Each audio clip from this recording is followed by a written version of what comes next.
네, 안녕하십니까. 미래탐구에서 통합과학과 화학을 가르치고 있는 과학강사 박윤진입니다. 반갑습니다. 이제 엊그제 이제 고등학교 발표 나고 나서 이제 주말에 수업하느라고 아이들 만났었는데요. 아이들 보니까 조금 이제 표정이 변한 게 느껴지더라고요. 어떤 학생들 같은 경우는 이제 학교가 결정되어서 좀 안정감을 느끼는 것 같기도 하고, 그리고 어떤 학생들은 이제 본격적인 입시 전쟁을 치러야 되기 때문에 그 점에서 좀 긴장감을 느끼는 것 같습니다. 아마 학부모님들도 이제 학교 결정되고 나서 정말 많이 걱정되시고 고민되셨을 텐데요. 사실 처음에 이제 시작하는 일이라고 하면 이제 고등학교 처음으로 들어가는 거기 때문에 걱정과 고민이 많을 수밖에 없을 것으로 판단됩니다. 저도 사실 그랬었던 것 같은데요. 그래서 지금 보시면 제가 예전에 그 이사하다가 제 일기장을 발견했거든요. 그래서 한번 쑥스럽지만 한번 읽어보도록 하겠습니다. 강사 생활 앞으로 주의해야 할 것, 안다는 것과 알게 한다는 것은 다르다는 것, 약속 지키기, 숙제 낸 것은 체계적으로 확인, 좋은 선생님이 되기보다는 존경받는 선생님이 되도록 하자. 강사의 생명은 능력이다. 항상 노력하자. 끊임없는 노력, 그것이 나 자신을 완성해가는 것이다. 박윤진 화이팅! 이렇게 써놨더라고요. 제가 쑥스럽지만 근데 사실 이 부분이 제가 초보 강사 때 정말 많이 고민했었던 부분인 것 같습니다. 그래서 지금까지도 사실 고민인 부분도 있고 공감되는 부분이 있어서 가져와 봤는데, 사실 아이들도 이제 처음 고등학교를 가면서 얼마나 걱정이 되고 고민이 많을까 싶어서 그 고민을 해결하려고 노력을 하다 보니까 그래도 조금 성장했었던 것 같습니다. 우리 아이들도 마찬가지로 분명히 성장할 것이기 때문에 그 노력들을 제가 옆에서 도와주는 역할을 하도록 하겠습니다. 자, 그러면 일단 장원고 내신 결과부터 먼저 말씀드리도록 하겠습니다. 자, 1학기 중간고사 때 저희 재원상 평균 91.2점이었고요. 그리고 1등급이 4명, 2등급이 3명이었습니다. 근데 사실 이렇게 보시면 1등급이 4명밖에 안 되느냐라고 생각하실 수 있겠지만 장원고 전체 학생이 250명이 채 안 됩니다. 그래서 1등급이 4%였었기 때문에 9등까지가 1등급이었거든요. 근데 그 중에서 저희 아이들이 4명이었다라고 보시면 될 것 같습니다. 근데 사실 그리고 장원고는 100점이 나오기가 조금 힘든 학교입니다. 그래서 1학기 중간고사 때는 100점이 1명인가? 라고 했었던 것 같고요. 안 나왔었다고도 했던 것 같기도 하고요. 그리고 1학기 기말고사 때는 100점 4명이었었습니다. 그리고 2학기 중간고사 때는 100점이 딱 2명이었는데 저희 재원생이었습니다. 그래서 마지막에 1학기 기말고사 때 1등급 6명으로 이제 마무리를 잘 했습니다. 그래서 저희 아이들이 거의 3분의 2가 저희 아이들이었었던 거잖아요. 근데 사실 저는 아이들 성적표 받아보고 사실 1등급이 7명일 줄 알았습니다.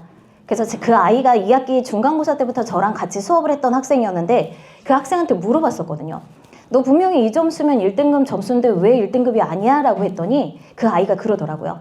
제가 1학기 때는 사실 과학 성적이 그렇게 좋지 않아서 사실 이렇게 잘 볼 줄 몰랐어요. 그래서 수행평가를 그냥 대충 봤다고 하더라고요. 그래서 그것 때문에 점수가 깎여서 아쉽게도 2등급 해서 이렇게 결과가 나왔습니다. 좀 아쉬운 점수죠. 자, 그러면 일단은 통합과학이 어떻게 교육과정이 개정되면서 변동이 있는지에 대해서 먼저 말씀드리도록 하겠습니다. 일단은 통합과학의 커다랗게 차이점이라고 하면 원래는 통합과학이 교과서가 한 권이었습니다. 그런데 통합과학 1, 2로 나뉘어서 진행이 되고요. 그리고 1에서 맨 앞 단원, 그리고 2에서 맨 뒷 단원에 내용이 추가가 되는 단원이 있습니다. 그래서 지금 보시는 단원이 그 추가가 되는 단원인데요. 근데 사실 그렇게 분량이 많지는 않습니다.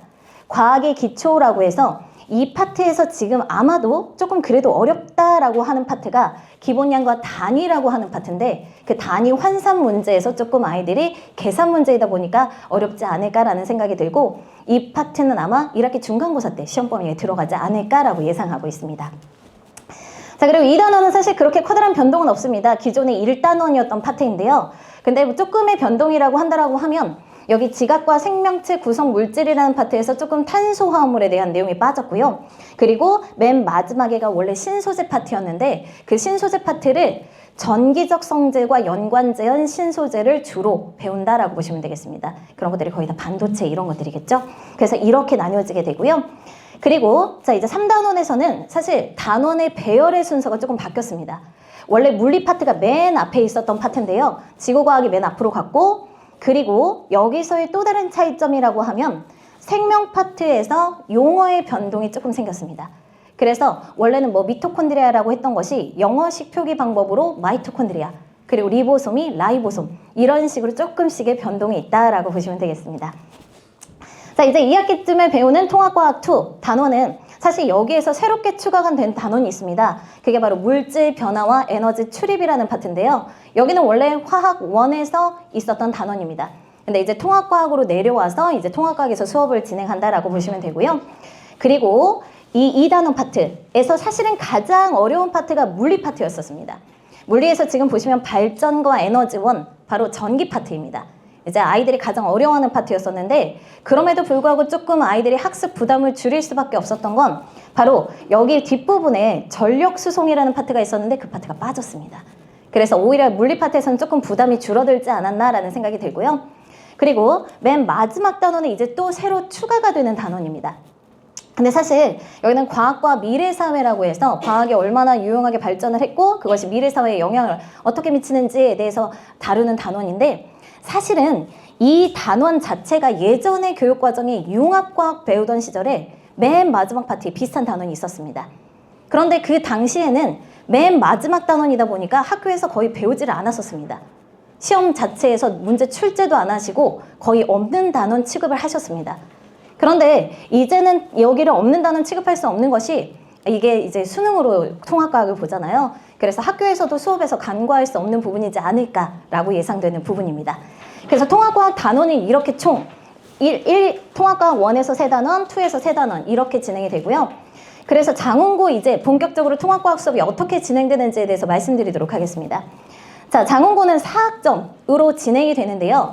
물화생지로 나누어서 수업을 진행하시고 계셨습니다. 그래서 원래 4학점이라고 하면 일주일에 4시간 들었잖아요. 그러면 1시간은 물리 선생님이, 1시간은 화학 선생님이 들어오셔서 각각 파트를 전공 분야를 수업을 하십니다. 그러다 보니까 아까 이제 뭐 진도를 앞부분, 맨 앞부분도 순서대로 나가지 않고요. 뒷부분부터 진행이 될 수도 있다라는 점입니다. 그런데 지금은 통합과학 1, 2 교재가 나누어버리는 바람에 아마 또 시험 범위에도 좀 변동이 생기지 않을까라는 예측이 있습니다. 그리고 심화 내용의 학습이 필요하다라는 거. 사실 실제로 장원고에서 그 지구과학 선생님 정말 유명하신 분이 한 분 계시는데요. 그분이 정말 내용을 정말 어렵게 가르치십니다. 근데 작년에는 다행히도 그 선생님이 담당을 안 하셨던 터라 재작년에 통합과학이 지구과학이 아니라 통합과학 파트가 아니라 지구과학 1이었습니다. 근데 그 선생님이 이제 2학년 애들을 따라갔는데 아이들한테 물어보니까 선생님 저 이게 지구과학이 1이 아니라 지구과학 2를 배운다고 하더라고요. 그렇게 난이도를 어렵게 가르치시는 분이었는데 작년에 지구과학 선생님이 바뀌었었습니다. 그래서 근데 그 선생님은 조금 유하시고 아이들한테 조금 아이고 잘한다 이러시는 선생님이셔서 그래서 문제 나 이렇게 출제할 거야 라고 알려주셨던 분입니다. 그래서 설마 제가 그랬는데 정말 그렇게 출제하셨더라고요. 그런데 2학기 때 또 선생님이 바뀌었습니다. 그래서 2학기 때 선생님이 또 바뀌고 나서 또 출제자의 또 의도가 바뀌었죠. 그래서 아마 내년에도 선생님 어떤 선생님이 배정받느냐에 따라서 조금 달라지게 될 것 같습니다. 그러니까 선생님을 보고 난이도를 예측을 해야 될 것 같습니다. 자, 그래서 교과서 출판사가 바뀌었습니다. 원래 기존에는 천재교육이었었는데요. 사실 천재교육 교과서가 그렇게 내용이 많지는 않습니다. 그래서 학교에서도 천재교육 교과서로 사용하지 않고 부교재로 사용했었습니다. 그 부교재가 EBS 개념완성이라는 부교재였었는데요. 그 EBS 개념완성 문제가 난이도가 높습니다. 그래서 아이들 장원고 문제, 시험 문제가 어려울 수밖에 없었던 이유였는데요. 근데 교과서를 거의 안 쓰시고 부교재 위주로 수업을 하셨었는데요. 이번에도 이제 부교재를 사용한다면 어떤 부교재를 사용해야 되는지 한번 봐야 될 것 같습니다. 그래서 교과서 출판사도 바뀌어서 저도 그에 맞춰서 지금 교재 준비 변동해서 준비하고 있습니다. 자, 그리고 시험은 선택형 24문항 그리고 서답형 8문항 출제가 되는데요. 그래서 서답형의 비율이 제법 높은 편입니다. 장원고가 100점이 나올 수 없는 이유가 바로 이 서답형 때문이기도 한데요. 아이들이 남학생이다 보니까 그 서술형을 쓰는 게 되게 미숙합니다.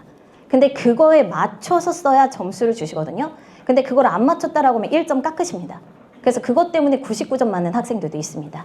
그래서 100점이 나오지 않는 부분이 바로 서답형 부분 때문이고요. 그리고 자, 담당 서면에 따라서 아까 난이도가 달라진다라는 점 말씀드렸는데 또 하나의 특징이 있습니다. 시험 범위가 누적으로 들어가기도 한다는 겁니다.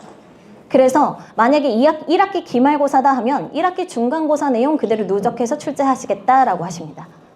근데 그 부분에서 사실 한 문제밖에 출제 안 하시거든요. 근데 아이들의 학업적 부담은 정말 클 수밖에 없습니다. 저도 그것 때문에 1시간을 더 할애해서 아이들한테 설명해주고 있고요. 그래서 그렇게 진행이 된다는 거 보시면 되고요. 그리고 시험 예상 범위가 현재 이렇게 예상이 되고 있습니다. 그래서 작년과 재작년 비슷하게 나갈 것으로 예상이 되는데요. 그래서 사실 그 생명과학 파트가 사실 맨 앞에 2단원에 그 지구 시스템 하면서 거기에서 이제 생명과학 파트가 하나가 더 있긴 한데 뒷 파트 먼저 나가시는 게 장국고의 특징이었습니다. 그래서 여기는 조금 이제 학교 가봐야 조금 정해지긴 하겠지만 그래도 변동이 조금 있을 거라고 예상이 되고요. 그래서 현재 이렇게 지금 예상 시험 범위가 되지 않을까라고 생각합니다. 그러면 각 파트별로 어떻게 문제 출제하시고 어떻게 수업하시는지에 대해서 말씀드리도록 하겠습니다. 일단 물리 파트는요. EBS 개념 완성 문제 변형으로 출제하시는데 선생님께서 이제 문제가 너무 어렵다라고 하시는 분들은 좀 뺍니다. 그래서 시험 전에 이 문제 하고 몇 번 풀어 하고 아이들한테 얘기해 줍니다. 그러면 저는 그 문제를 시험 전에 한 4-5번은 풀립니다. 그래서 문제를 외울 정도로 풀리게 하기 때문에 그래서 완벽하게 대비가 가능했었고요. 그리고 보시면 아시겠지만 통합과학 고2, 고3, 모의고사 변형 문제가 출제가 되기도 합니다. 그래서 지금 보시면 여기 지금 1학기 중간고사 기출문제와 그리고 고1 11월 모의고사 기출문제 보시면 자료가 똑같다라는 거 보이실 겁니다. 그래서 사실 이 자료만 알고 있다라고 하면 이제 보기는 다르지만 그래도 이 내용은 이 문제는 아는 문제가 되겠죠. 그래서 실제로 저희는 그 모의고사 기출문제 관련 단원 모두 다 모아서 아이들한테 제공하고 있습니다. 그래서 그 문제를 모두 다 풀어보기 때문에 그래서 완벽한 대비가 될 수 있지 않았나라는 생각입니다. 그리고 화학도 마찬가지로 EBS 개념 완성 문제 변형해서 출제하시고 모의고사 기출문제 진짜 정말 많이 응용하십니다. 그런데 문제는 실수를 자주 유발하는 문제를 출제하시기도 한다는 겁니다. 그래서 아이들은 항상 제가 수업 시간에 이거 실수 유발할 수 있어 하고 얘기해주면 맞아요 그 쌤은 원래 그래요 하면서 학교 선생님이 그러신다라고 아이들이 의뢰 얘기하기도 합니다. 그래서 아마도 실수 유발하는 문제 그거 조심해야 되고요. 그래서 이 문제가 사실 2학기 기말고사 때 좀 논란이 있었던 문제인데요. 네, 이 부분은 더 이상 얘기하면 안 될 것 같아서 좀 많이 서운했거든요. 이 문제를 사실 인정을 해줘야 될 것 같은데 인정을 안 해주셔서 저희 아이들 100점 맞을 수 있었는데 이 문제 하나 때문에 97점 맞은 아이들 정말 많았습니다. 그래서 2.6점이었잖아요. 97.4점 맞았습니다. 이 문제 하나 때문에 그래서 2학기 기말고사 때 100점이 없었다고 하더라고요. 네, 그래서 이런 문제들 지금 보시면 아시겠지만 그러나 자료는 거의 비슷하게 유사하게 제공이 된다라고 보시면 되겠습니다. 자, 그럼 생명과학은 교과서보다 부교재 내용 위주로 문제를 출제하시고요. 그리고 통합과학 수준을 넘어서는 문제를 출제하기 시작하셨습니다. 그래서 사실은 왼쪽에 보시면 이건 원래 지구과학 파트인데 요번에는 특이하게 생명과학 선생님이 수업을 하셔서 그래서 뭐 화석 얘기 자세히 안 배우는데 흔적 화석 막 이런 것들 배우셨고요. 그리고 이거는 사실 장일식물, 단일식물 이거 생명 1에서 나오는 내용입니다. EBS 부교재에도 없었던 내용입니다. 근데 학교에서 수업하셨다고 하길래 그래서 제가 최종 정리할 때 아이들한테 정리해줬거든요. 그래서 이런 문제들도 잘 봐야 된다는 겁니다. 그리고 지구과학은 아까 말씀드렸던 대로 2024년에는 문제 난이도가 하강했다. 그리고 1학기 때는 출제 예상 문제를 알려주시고 그 안에서 출제하시려고 하셨고요. 그리고 2학기 때는 출제 예상 문제는 없었습니다. 하지만 아이들의 필기를 모아서 별표가 쳐져 있는 것을 제가 정리해본 결과 그 안에서 그대로 출제하셨습니다. 그래서 수업 시간에 중요하다고 한 내용. 근데 제가 이제 선생님들 성함을 알고 있으니까 내년에 이제 담당하시는 선생님 보면 어떻게 수업해야 되는지도 아마 결정이 될 것 같습니다. 그래서 지구과학 문제도 왼쪽은 사실 뭐 지진의 규모, 진도 이건 EBS 개념 완성에서만 나오는 내용이고요. 학교 시험 볼 때 아이들한테 이거 별표 치라고 했더라고요. 이거 사실 통합과학에서 많이 나오지 않는 그래프입니다. 근데 이 그래프 별표 치라고 하더니 반드시 출제가 되었습니다. 자, 그래서 저는 이렇게 수업을 하고 있습니다. 장국어 맞춤 교재를 사용하고 있고요. 그래서 EBS 개념 완성이나 또는 학교 프린트, 지구과학에서 학교 프린트가 있는데요. 그 파트 이제 내용으로 수록을 하고 있고요. 그래서 지금 보시면 다른 학교랑 교재가 많이 다릅니다. 지금 여기 왼쪽에 아까 그 그래프 보이시죠? 그래서 그 그래프 그대로 수록한 거고요. 그리고 이 내용은 사실 그 예전에 정말 어렵게 가르치던 선생님이 가르쳤던 거라서 제가 수록을 했는데 그래도 선생님이 바뀌는 바람에 그래도 빠져서 아이들한테 그때는 하지 말아라 하고 했던 부분들입니다. 그래서 지금 그리고 또 하나는 필수 암기 네트를 제공합니다. 그래서 사실 잠시만 보시면 제가 여기 아이들 수업할 때 빈칸이 있거든요. 그럼 그 내용들을 바탕으로 해서 아이들한테 암기 프린트를 제공을 합니다. 그럼 아이들 매 시간마다 이제 한 장씩 두 장씩 들고 가서 그것도 외워오고 그리고 매주마다 그 다음 시간에 테스트를 치러하게 됩니다. 그럼 어떤 내용이 중요한지 알기 때문에 조금 이제 세세하고 꼼꼼하게 공부할 수 있다는 점이죠. 자, 그리고 이거는 사실 아이들이 정말 좋아하는 건데요. 최종 정리 손글씨 노트를 제공하고 있습니다. 그래서 보시면 이게 왼쪽이 지금 EBS 개념 완성 교재고요. 그리고 아까 말씀드렸대로 학교에서 아이들이 배웠다고 하길래 제가 따로 내용 정리해 준 부분들입니다. 그래서 아이들 이제 필기 잘하는 학생들 있거든요. 그럼 그런 아이들 필기 좀 찍어와줘 해서 모아온 다음에 그 내용들 모두 다 수록해서 적어놓고 있습니다. 그래서 학교 선생님이 조금 이상한 부분, 뭔가 좀 애매모호하게 가르치는 부분이 있으면 아이들은 여기다 제가 물음표 보이시죠? 그래서 물음표 쳐놓고 아이들한테 가서 다시 한번 확인하라고 시킵니다. 그래서 확실히 하고 넘어갈 수 있게끔 하고 있고요. 그리고 출제 예상 문제를 제공하는데요. 이게 생각보다 적중률이 높더라고요. 그래서 지금 맨 마지막에 이제 직전 대비할 때 풀리는 문제인데요. 사실 이 출제 예상 문제는 학교에서 나온다라고 한 문제나 그리고 장원고 기출문제를 바탕으로 해서 그것과 유사한 문항들을 모두 다 모아서 아이들이 변형된 문제에서 응용해서 풀 수 있도록 제공되는 프린트입니다. 그래서 이런 문제들까지 완벽하게 대비했기 때문에 그래서 1등급이 그렇게 2등급이 많이 나올 수 있지 않았나라는 생각이 듭니다. 자, 그래서 저는 매주마다 테스트를 치르고요. 그리고 사실 주말에 이제 과학 수업이 들어가게 되는데 수업 종료 후에 제가 시간이 남는 시간이 있습니다. 1시간 정도 남아서 수업 종료 후에 제가 직접 클리닉을 하고요. 그리고 모든 수업 동영상 촬영해서 다시 보기 가능합니다.